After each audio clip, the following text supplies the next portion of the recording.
तीन षटक संपल्यानंतर घेऊन जायचं आहे. नसेल आवश्यकता तर बघा. चला थांबूया. चौथ्या षटकानंतर तुम्ही तयारीत राहा. पाणी मिळणं गरजेचं आहे. पाणी हे जीवन आहे. फॉलो थ्रो मध्ये चेंडू गॅदर केला जातोय. अगदी ऋषी नारंगीकर ज्यांना पहिलं षटक हाताळलं होतं 5 धावांच्या मोबदल्यात 2 सफलता, तोच ऋषी. अगदी अष्टपैलू खेळाडू शिरनेर महागणपती संघाचा.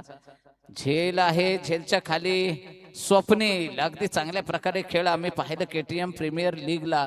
जवळपास 2 वर्ष ज्याचा संघ विजेता. 2 की 1 स्वप्नील 2 वर्ष.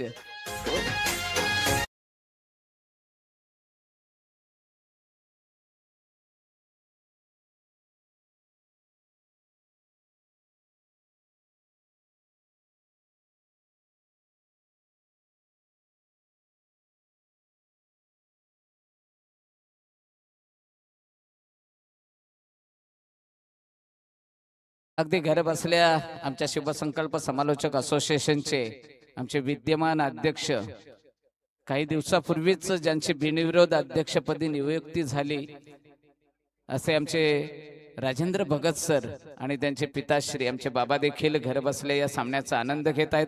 त्यांचे बंधुश्री देखील रविदादा आमचे हे देखील या सामन्याचा अगदी चिरनेर संघाचे पाठीराखे ज्यांना म्हटलं तरी बावगं ठरणार नाही अशा प्रकारे या सामन्याचा आनंद उपभोग घेत आहेत. खऱ्या अर्थानं आज राजेंद्र भगत सर या मैदानावर देखील दिसले असते. एक थोडासा मला तर वाटतंय पायाला दुखापत झाली, कारण याच KTM प्रीमियर लीगला क्षेत्ररक्षण करताना पहिल्याच दिवशी सीमारेषेवर पायाने चेंडू अडवण्याच्या नादामध्ये एक पायाला दुखापत झाली.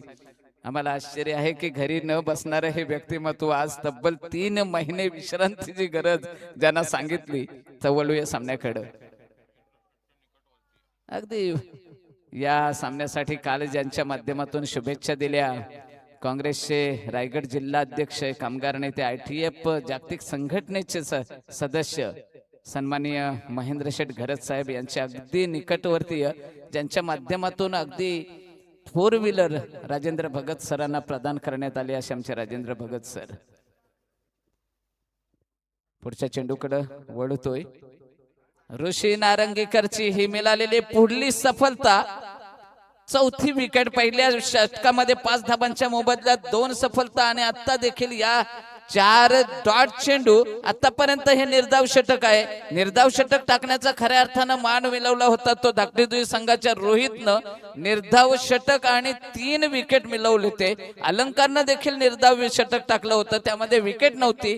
अलंकारनं 12 चेंडू मध्ये 1 धाव 1 विकेट, परंतु त्यापेक्षाही प्रभावी षटक धाकटी जुईच्या रोहितनं टाकलं होतं. 3 सफलता निर्धाव चेंडू आणि आतापर्यंत निर्धाव 4 चेंडू टाकले गेलेले आहेत ऋषी नारंगीकरनं आणि 2 सफलता मिळवले. पाहायचं आहे 2 चेंडू निर्धाव येतात की आणखी एखादी विकेट मिळते. येणारा काळ सांगेल. नवीन फलंदाज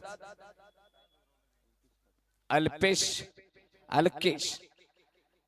रावे संघानं पहिल्या सामन्यामध्ये जशा प्रकारची करामत केली होती, धावसंख्या उभारली होती, तशाच प्रकारची धावसंख्या उभारण्याची गरज आहे. कारण ज्याच्यावर पूर्ण मदार होती अलंकार, हा खरं तर ओमकार, खरं तर एक जीवदानाचा फायदा पुरेपूर उठवता आला नाही. जीवदानाचा फायदा नक्कीच उठवता आला हवा, यायला हवा, परंतु पुढच्याच चेंडूवर झेलबाद झाल्यानंतर मात्र थोडासा का होईना प्रेशर आला. संघाची पूर्ण मदार होती. आपण पाहिलं दादर संघाचा विस्फोटक फलंदाज. शेवटच्या षटकामध्ये जर बादल मैदानावर असता तर नक्कीच वादळ आलं असतं आणि बादलचा देखील एक आकर्षक असा झेल टिपला गेला. काय चेंडू होता. अगदी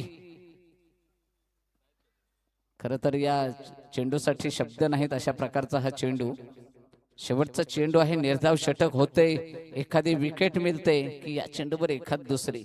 ऋषी नारंगीकर अगदी या 2 षटकांचं पृथक्करण करण्यासाठी शेवटचा चेंडू टाकला जाईल.